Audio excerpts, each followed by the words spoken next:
We're taking a risk today. I am very two-toned. Let's get some sun. Not too much. Alright. I will see you soon. Bye.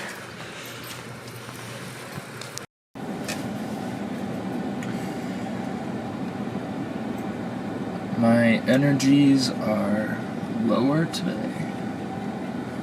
Feeling a little lousy and I don't really know why.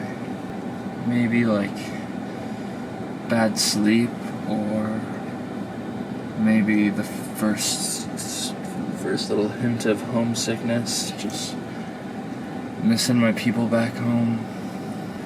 But 54 miles, another day. While it is nowhere near as physically strenuous as Joe's biking, sitting in the car for 6-7 hours every day is not mentally easy. You know, you'd think I'd just have all these hours to watch the road and the landscape change and to think about life, but most of my day is pretty consumed by the small details of things, you know, where to stop for Joe's energy replenishment, stopping to get water at every gas station, and a lot of patience. And so something I'm trying to kind of figure out is how I can fill some of this time in the day to be for myself, to do things that make me happy, so that I can stay mentally healthy on this. I think I'm a bit down today as well because we are kind of leaving the mountains already, and it happened so fast. And in the last year, I have had to leave my home in the mountains in Colorado, and it was really hard for me to leave that chapter of my life behind. And so I think I feel a little bit of that sadness almost leaving the mountains today.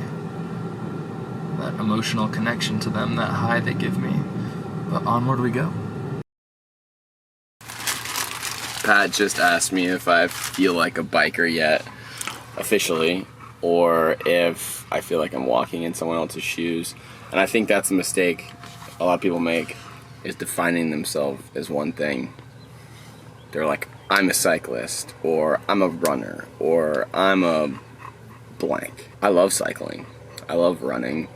I love making art. I love a lot of things and doing them, but I'm not going to limit myself and define myself as one thing. I want to do and try everything, and I don't think you should ever feel like you're a phony walking in someone else's shoes just because you want to do something. I don't think you ever have to define yourself as a cyclist or a runner or anything like that. Just don't be afraid to try things. Good morning! Good morning. Good morning. Good morning. Good morning. Have an incredible day. I'm going to Knoxville, and yet again, my Garmin is 11 miles more than Google Maps. So we'll see where we end up. How do you feel today mentally? I feel great. Yeah, I told Patrick yesterday was kind of the first day that I felt like I was on vacation. Like I kind of finally settled into this, and I already don't want it to be over, which I guess is okay, because we have like, how many more days in this? 44. 43. So. How many miles in are we? Like 5, 6 maybe. I got hungry. My seat, I had a bump and my seat went ring. So I had to stop and fix it, and that took too long. Now I'm hungry because it's 1 o'clock. So I'm making the chicken salad sandwich, part of one. Trying to hold me over to lunch.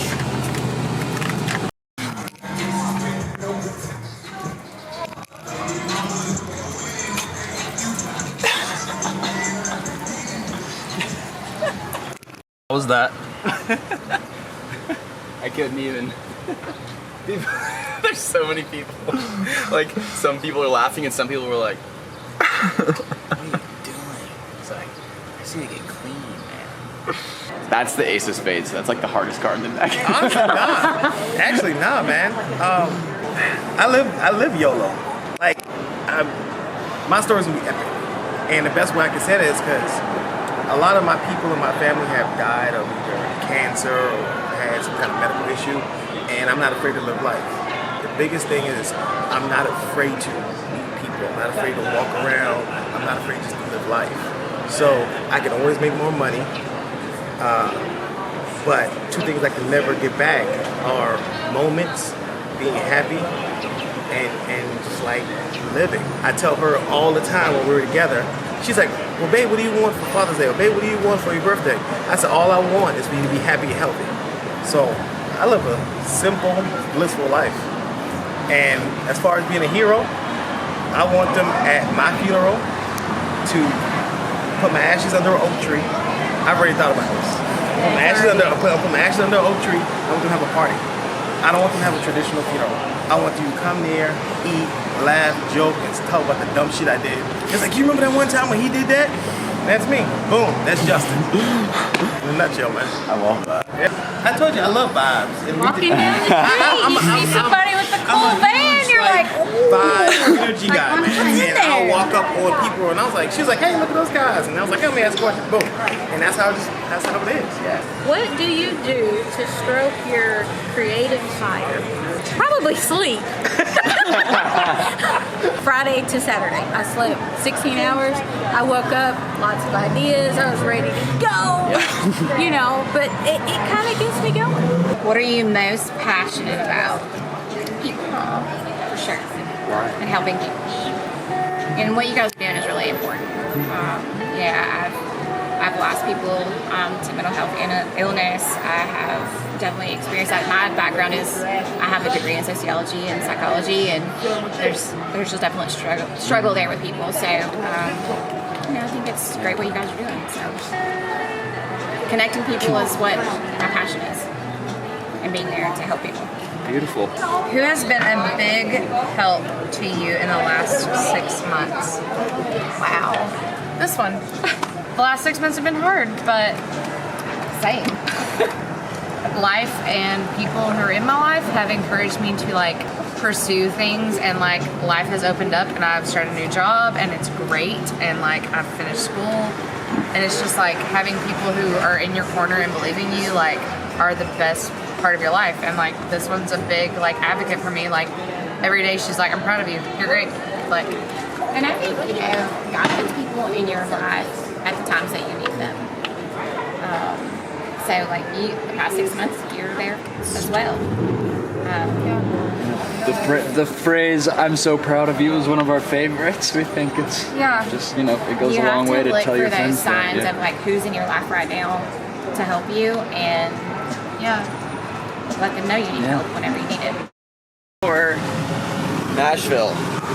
What? But it's 83 miles to Nashville, and it's 50-something miles to Lebanon. And we're gonna see how we feel.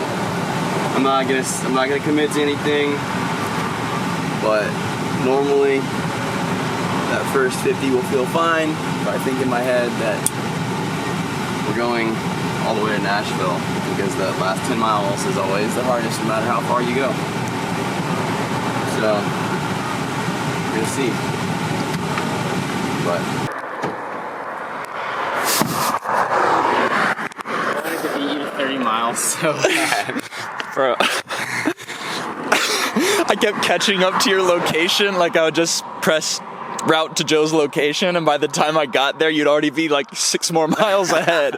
I was literally blasting. I was blasting down these roads like 65 miles an hour. Like, did he turn? Like, I am just feeling good today. I guess I set out for an 83-mile goal, and my body is just like, we got that far to go. So I'm cruising out here. I called some people. I called my cousin who just had a baby, and I called Price.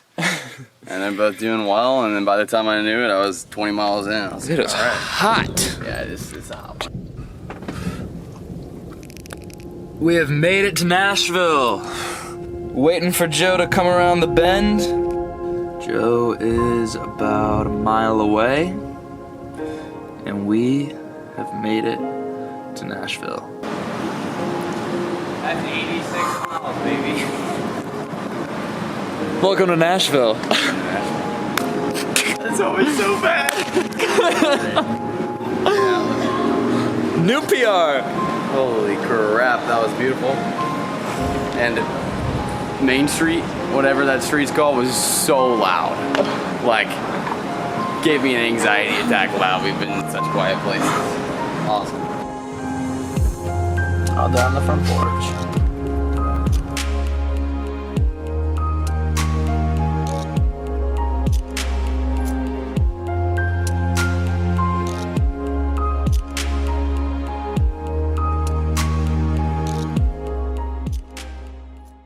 I think my biggest fear would be not fulfilling my purpose. What's your So, purpose? Like, that's what I'm still figuring out. Like become this archetype of a lost soul. That was what I was trying to embody. Flawless execution. And I had a professor that was just a really hateful person towards me and another girl in class. And she lost half her hair from stress, and that is not an exaggeration. Like locks of hair falling out, and I just like really like unraveled. Like I look back on that wondering if I would have unraveled in that situation if I wasn't in the other, or if they both just were terrible and I was just having to deal with both of them at the same time. But that really broke me, and like I had to just completely start over as a human. In like most ways, like I lost my voice in like my thoughts were not my own thoughts, you know. Yep. So that's probably the biggest catalyst in my life. I was saying earlier, like all of my traumas have stemmed from love. And so for some reason I'm not learning that pattern, and that's why I'm trying to understand like what is it? Like, is it something in past life that it's like bringing back? And I don't know. That's why, what is your movie about? Mine would probably be all of my relationships have been a story for sure. So I think they would be different chapters. Yeah, absolutely. Yeah, like answering these make me nervous. Also, just to explain this, since y'all have had such a crazy interaction with us. Yeah. So this is all four elements, like the water's eroding at the earth underneath the tree. This is like something I saw in real life. Four is very significant in nature. Yeah, you know, the four there's- elements, the yeah. four seasons of life, four cardinal Four directions. directions. It's in Native American culture, fours. But this tree is you, and if you keep moving forward, you can prevail against all odds. So it's like the beauty of like destruction. The waves, the wind. Yeah. Ready to go. This is day 16 of riding. We're getting ready.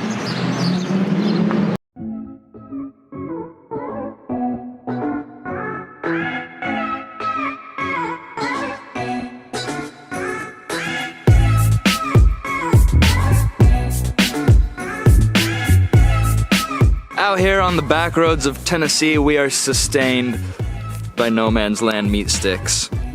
Ain't that right? Ain't that right? I prefer the spicy one.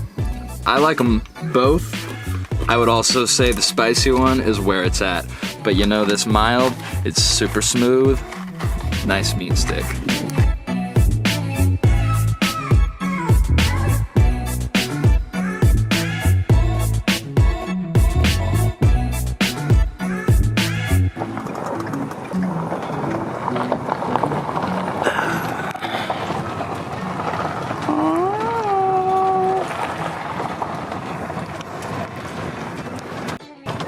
Two hands on the wheel. Remain in control.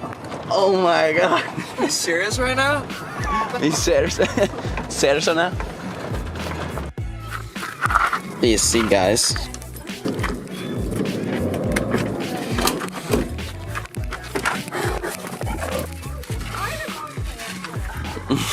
Wow. Oh my gosh, it's another Lilo dog.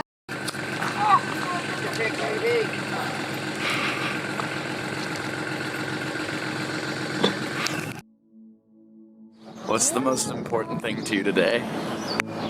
Staying present. I really enjoyed these past couple days in Nashville. It was a release. And part of me, it's bittersweet because I'm really ready to get back on the road, but also I spent a lot of time with family, and I wasn't quite ready to leave because I haven't seen them in a while. So I'm going to reflect on this time of stillness, moving into another period of extreme movement.